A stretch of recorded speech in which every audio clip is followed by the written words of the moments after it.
नहीं तो आप कल्पना करिए, जो मनु लिखते हैं मनुस्मृति में, यत्र नारी स्पूजन्ते रमन्ते तत्र देवता, जहां नारी की पूजा होती है वहां देवता वास करते हैं। उसी मनुस्मृति में आगे कैसे लिखा जाता है कि नारी को गायत्री पढ़ने का, वेद मंत्र पढ़ने का राइट नहीं है।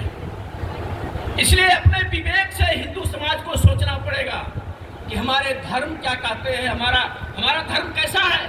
तो आप ग्रंथ मत पढ़िए, अपने परिवार के गुणों को देखिए, अपने संस्कारों को देखिए, पैतृक संस्कारों को देखिए, तो आपके सारी चीजें क्लियर हो जाएंगी। इसलिए वास्तव में ऋषि दयानंद सरस्वती जो थे, उन्होंने पहले क्रांति हो गई, फिर उनको लगा नहीं भाई, बिना संगठित समाज के हम लड़ाई पूरा लड़ नहीं सकते।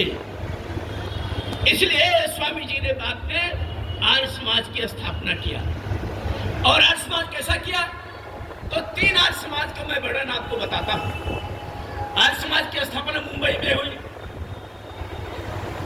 तो मुंबई में क्या हुई कि दक्षिण में सेना का जो केंद्र था वो मुंबई था, पूरब में जो सेना का केंद्र था वो दानापुर था, और पश्चिम में भारतीय सेना का केंद्र जो था वो लाहौर में था।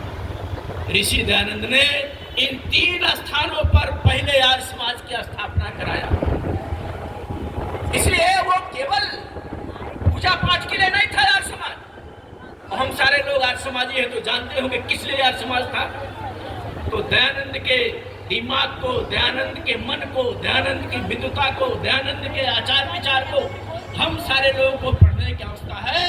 यदि हम वो पढ़ेंगे, मने में उतारेंगे, तो वास्तव में हिंदू धर्म का तो कल्याण होगा, अपने राष्ट्र का ही नहीं तो सारे विश्व का कल्याण होने वाला है। इसलिए रास्ता एक है, हम सारे लोगों को उधर चलना चाहिए।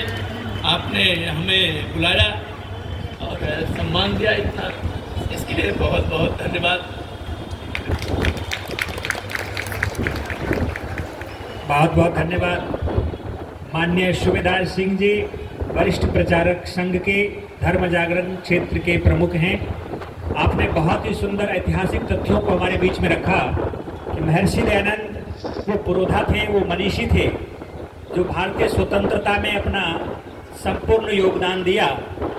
और इन्होंने एक बड़ी सुंदर पुस्तक लिखी है, हम सबको पढ़ना चाहिए। भारतीय स्वतंत्रता के प्रेरक महर्षि दयानंद सरस्वती, ऐसे महामना हमारे बीच उपस्थित हैं। माननीय सूबेदार सिंह जी का मैं हार्दिक धन्यवाद करता हूं, आपने इतनी सुंदर विचार हमारे बीच प्रस्तुत किया। मैं अब स्वामी जी को निवेदन करूंगा कि आप आएँ और अपने विचार हमारे बीच प्रस्तुत करें। स्वामी ओमानंद परिवराजक जी महाराज।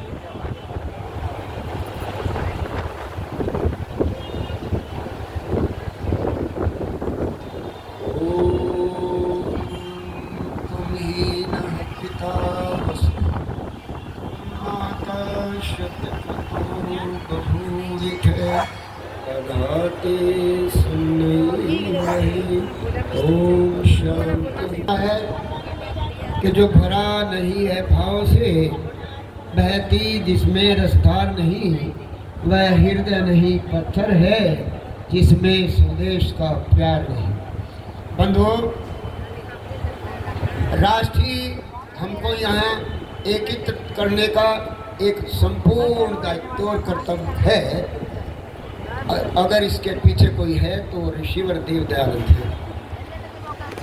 अब जानिए आज का विषय शिक्षा।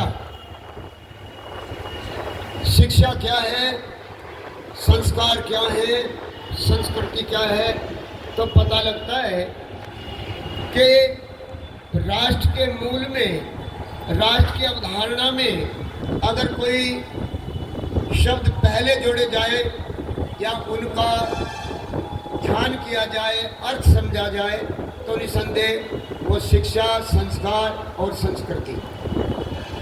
संस्कृति किससे पनपती है, तो पता लगता है कि भाषा और लिपि से। शिक्षा संस्कार एक दूसरे के पूरक हैं। जहाँ शिक्षा, संस्कार, संस्कृति पर विश्वास होता है और जितनी सीमा तक होता है उतने तक ही जो है ना उस राष्ट्र की सीमा कही जा सकती है। बंधुओं, हम शिक्षा संस्कार के अर्थों को भूले, आज विद्या को ही हम शिक्षा कहने लगे। ऋषि वरदानंद के अगर संदेश को और वेद के संदेश को समझे तो ऋषि वरदानंद ने शिक्षा और विद्या को दोनों को जो है ना अलग अलग परिभाषित किया है। शिक्षा क्या है? तो शिक्षा के लिए कहा गया कि भाई जिससे जो है ना विद्या, सभ्यता, धर्मात्मता, जितेंद्रता की बढ़ती होवे और अविद्या दोष छूटे।